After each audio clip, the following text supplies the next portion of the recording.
Let's look ahead to 2016. So what are some of the key issues that we're looking at? Can Chinese consumers continue to prevent a major slowdown in China? As I mentioned, retail sales in China are growing 11% year on year. That's impressive growth. That's keeping the Chinese economy from falling further, because if it were still just dependent upon manufactured exports, China would be in a recession right now. How bad is Europe's migration crisis going to get? Can the U.S. return to 3% plus growth rates? That's a major issue, because the U.S. is once again a key driver of growth for the global economy. We started doing this 9 years ago. The U.S. was an unquestioned pillar of economic growth. That came into question in recent years, but with all these other major economies slumping, so much of the world is looking again to U.S. consumers for growth. And will conflicts start to draw in large powers? We see now that Russia is involved in the conflict in Syria. We are increasingly involved in a number of conflicts in the world. How involved will we become in 2016? And then, of course, the 2016 U.S. elections. The entire world is watching, and it's absolutely a great opportunity for Northeast Ohio that the Republican convention is going to be in Cleveland. And there is a real possibility that they will go into that convention either one, that Donald Trump is their candidate, which the entire world will be watching, or two, that there isn't a candidate has not been decided, at which point we go into a convention and actually have to reach a compromise on a candidate. That has not happened in decades here in the United States. That was a common occurrence back in the 19th century. You went to the convention and you horse traded until you came up with a candidate. So it's a huge opportunity. The entire world is going to be watching Northeast Ohio this July. So what about the global economy? As you can see, we're not predicting growth rates to rise very much. We do predict them to grow a little bit, but they're not going to get back to 4% over the next 3 years. So that is rather disappointing. I mean, we haven't had a period of sluggish growth like this for such a long period of time since the early 1990s.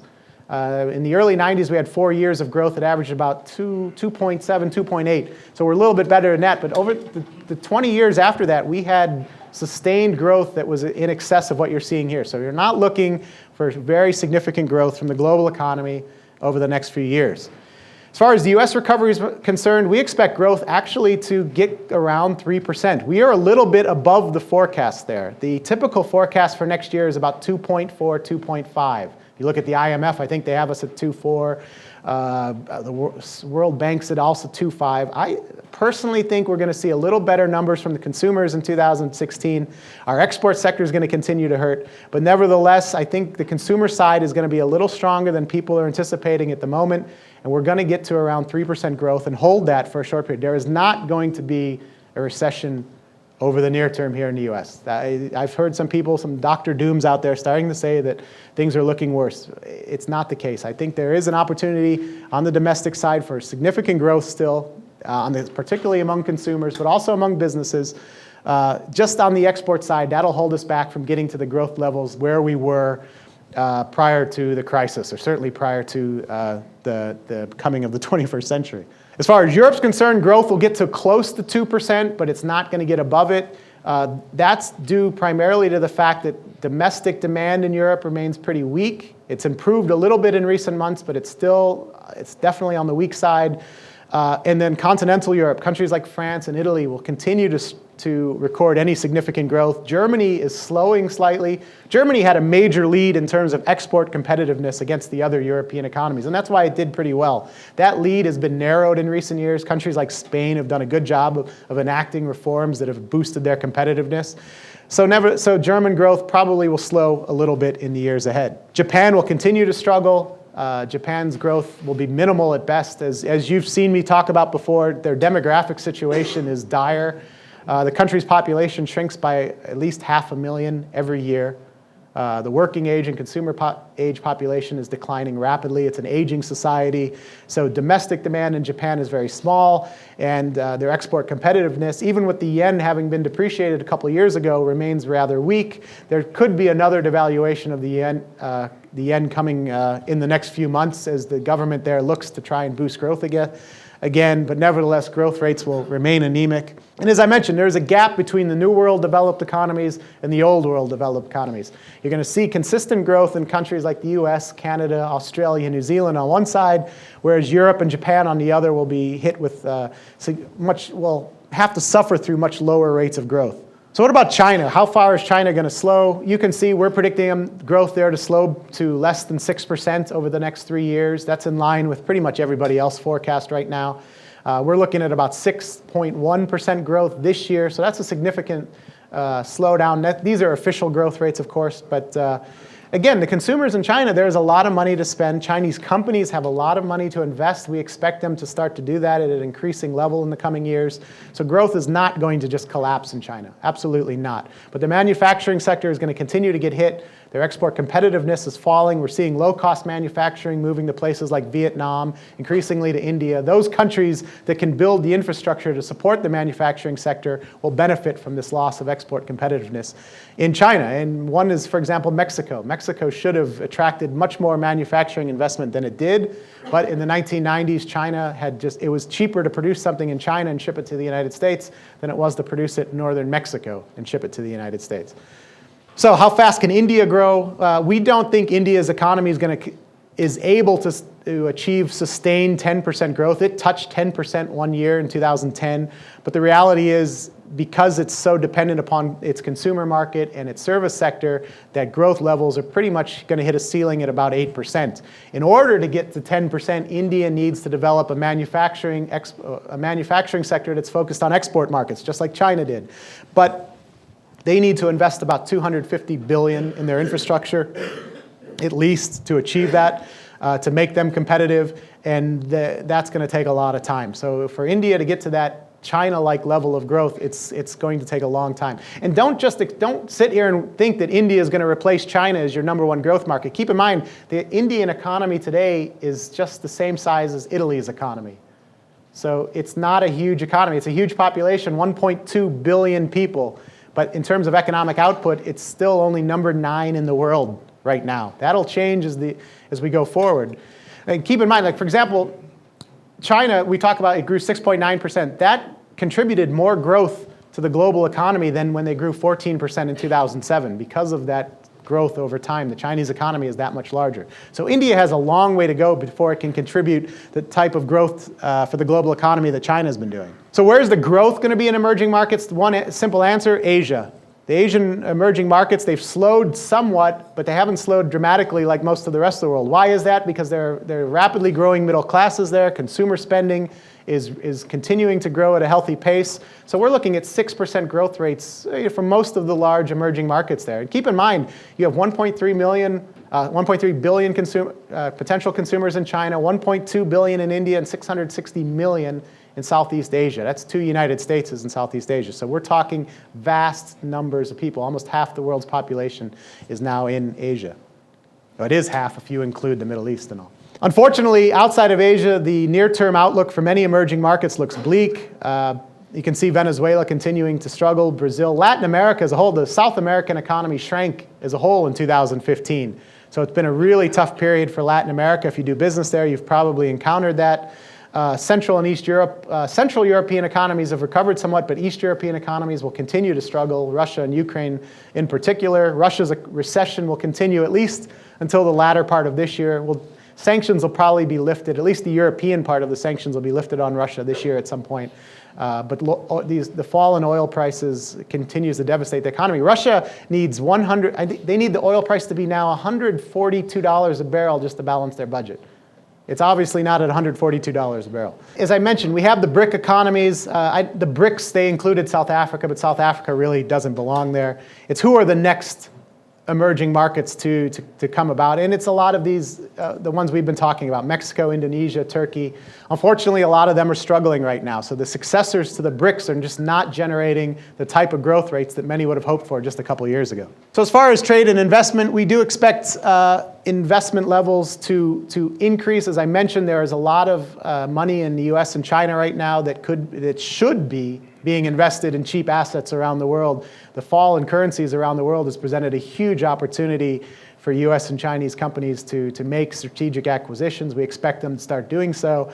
And as far as trade levels are concerned, they'll probably remain near growth rates. So we're looking at about 4% trade growth over the next few years. Again, not that substantial. I won't get into too much about unsustainable debt. Needless to say, some countries have done a better job at reducing their budget deficits. The US is surprising budget deficit in a global context. Again, this is the best player on the Philadelphia 76ers analogy, but nevertheless has done a better job at managing debt than its deficit than a lot of other countries because our growth rate, we've been generating better revenue levels than a lot of these other countries.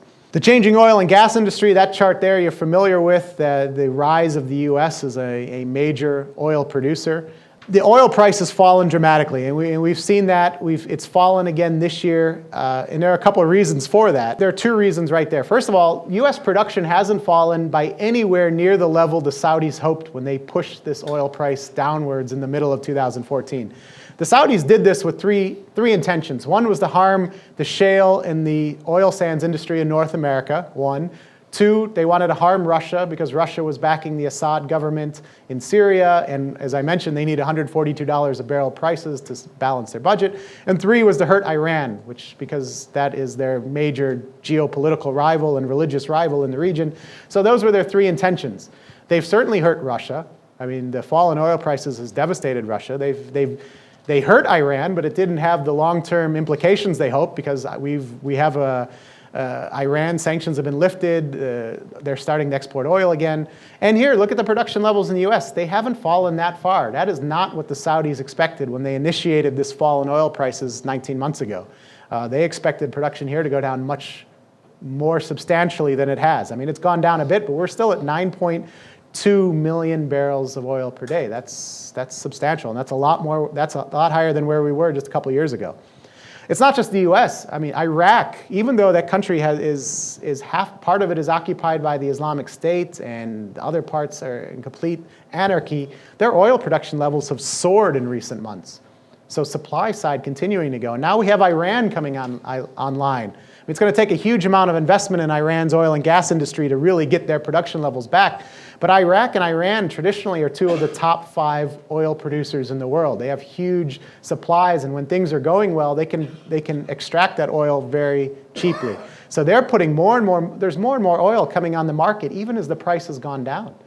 Even with the price falling so far, 75%, we have so much supply we don't know what to do with. And as I mentioned before, the demand side is not where anybody expected. Everybody expected demand in China and India and other emerging markets to be much higher than it is today, and even in developed economies. So all the pressure on oil prices right now is down. The only potential for higher oil prices is a conflict in the Gulf right now. That is the only thing that can substantially push oil prices back towards previous levels, a conflict involving a major oil producer, most notably Saudi Arabia. So yeah, I'm not very bullish on oil prices. I don't think anybody is right now, and it's going to take a geopolitical mess basically to drive them back up. We'll see some spikes. We could get back above 40, up to 45, but it's the pressure, all that pressure I talked about on supply side and demand side is downward. So the likelihood that oil prices come up anytime soon are not very high. And it seems to be that most of the major producers in the Middle East are more interested in market share than in price. They are selling their oil in Asia at huge discounts right now. The Kuwaitis, the UAE, and now Iran. I mean, who knows exactly what price they're selling at, but they're selling it very cheaply. So there's a lot of cheap oil on the market, too much cheap oil, to really generate any significant upwards shift in the price of oil. Let's touch upon the global outlook for politics and security. As I mentioned, the entire region stretching from West Africa to Central Asia is what we call the arc of instability. There are a multitude of conflicts in uprisings and insurgencies in this region, which are driving people out of their homes, sometimes driving them as far afield as places like Europe or South Africa or the Middle East, or to the wealthier countries of the Middle East. And the problem is there's little hope for any of these wars to end. I don't think anybody is predicting the conflict in Syria, Iraq, for example, to be over anytime soon. The balance of power between the various forces there is so balanced right now that there's little opportunity for these conflicts to be ended. Libya is another one. Libya is becoming the Somalia of the Mediterranean. It's a very dangerous situation. So if you're doing business in those regions, and one of my one of our clients is Hilton. I spoke to their executive board a couple weeks ago, and their main interest was, what about security? Because hotels have become targets across the region, across the world for extremist groups. And we've seen numerous attacks on hotels in recent months. So security becoming a major issue for a lot of these companies operating in these markets. As far as new flashpoints, we always have a slide that just shows where some places are to watch that maybe aren't right now in the midst of a conflict, but could be. Turkey, the situation in Turkey, there have been a lot of attacks by Islamic State and Kurdish militants in recent months. Algeria has a 76-year-old president who's never seen, and I've joked about his elections in the past. I won't make fun of him today. But he's not seen, and there's a power struggle going on there. And this is a country next to Libya. And Libya had, after Gaddafi was overthrown, has been in a state of civil war. And what happened is arms basically just flooded all of northern and western Africa after Libya collapsed. So insurgent groups there are extremely well armed. Kazakhstan could be the country next on Russia's radar. After Ukraine, there's a large Russian minority there. They also have a president who's 76 years old, doesn't have a successor, he's in ill health. This is a country where we could see major unrest, and it's a major oil producer, major gas producer, so this would have a significant impact on that industry. And then Belarus and Ecuador. I won't get into too much about that. Defense spending. The one thing you should take away from defense spending is that we continue to be the overwhelming leader in terms of defense spending. China is now clearly the number 2. Chinese defense spending is now 1/3 of that of the United States. Just 5 years ago, it was about 1/7.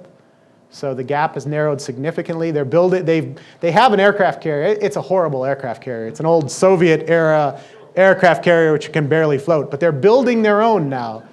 They're going to build their own small aircraft carrier. And this is significant, not in that they're building it and it's going to be it only will be able to carry, I think, 25 planes, whereas a US carrier carries up to 100.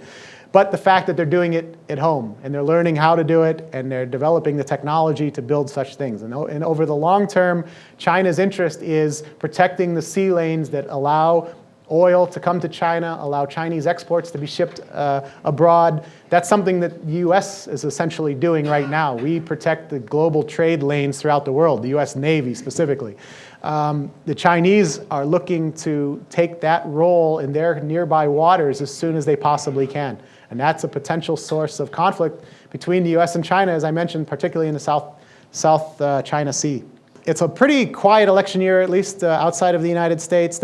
East Asia has 3 interesting. One election already took place in Taiwan. We saw a change of government just a couple weeks ago from the Kuomintang, who are pro-reunification with China, to the DPP, which is a pro-Taiwanese independence party. So that has a significant impact there. Then there are elections in Korea, Philippines, a parliamentary election in Russia, and then it all comes down, all the world will be watching our crazy, expensive, drawn-out election process, which plays out on election day much like watching a sporting event when the winner of each state is announced. And this year, usually the people pay some attention to it, but this year the entire world is watching what's happening and learning about our incredibly crazy nomination process. Typically, the nomination process didn't get as much attention overseas. It did a little bit when Obama ran against Clinton. But this year, it's the headline all around the world, and everybody is watching, and it is absolutely going to be fascinating what happens. I mean, you have the Democrat side, everybody assumed it was a cakewalk for Hillary, but she's facing a insurgency from the far left. I don't think she's at risk from losing, but she is at risk from being significantly damaged. I mean, she can lose the first couple of primaries and caucuses. Her resource advantage over Mr. Sanders is tremendous. On the Republican side, we watch the polls every day, and Donald Trump is polling at around 33, 34, 35%. The Republican Party has 3 main wings. You have a populist wing, which has grown in support. Donald Trump has won that wing.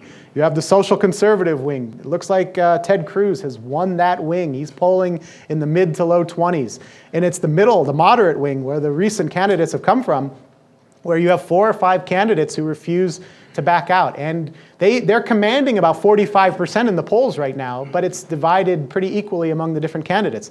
So what's going to happen is going to be, after New Hampshire, do some of those candidates pull out? If they stay in the race, then this just strengthens the chances for Donald Trump to be the nominee.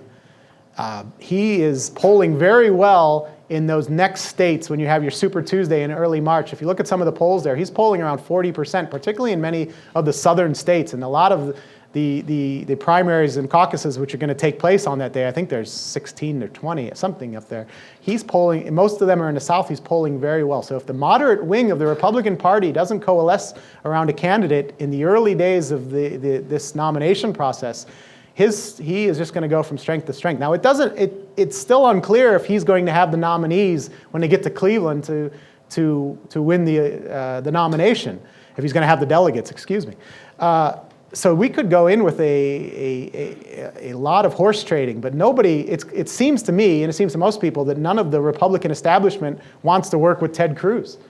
So Donald Trump's in suddenly an incredibly strong position, which I think everybody dismissed 3 months ago. Everybody thought he could get 25, 30%, but nobody would dream of working with him. But the fact is, the Republicans are much more interested in working with him than they are with Mr. Cruz. So it's going to be a fascinating election. There's the opportunity, the possibility that we have candidates running for president who haven't not yet entered the race. Michael Bloomberg has already announced he's considering it. He would probably hurt Hillary more than he would hurt Donald Trump. And there's the possibility that, as I mentioned, the Republicans go to Cleveland, they don't have a nominee, and nobody can work together, and they have to find a compromise candidate. In November, the chances, I forget, the chances for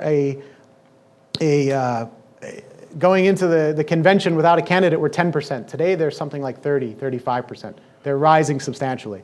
And it's because nobody wants to work with these top two candidates. The key is going to be, does the moderate wing of the party come together and find a candidate they can all agree upon? Because you look at the polls, Hillary is very vulnerable. I mean, she could lose this election. There's no question about that. She's not polling that well when she's put against a moderate candidate in a hypothetical election. So the opportunity for the Republican Party to gain the presidency is there in 2016, no doubt about it. But will they seize it, or will they tear themselves apart doing so? China is a big key. We'll see what happens there. The huge areas of the world are descending into chaos. The U.S. economy is back to a degree. 2.5 to 3% growth rate is not what I would consider good, but nevertheless, it's better than the rest of the developed world right now. And sluggish growth is going to continue. So we're not going to see the 5-6% global economic growth like we did before the crisis.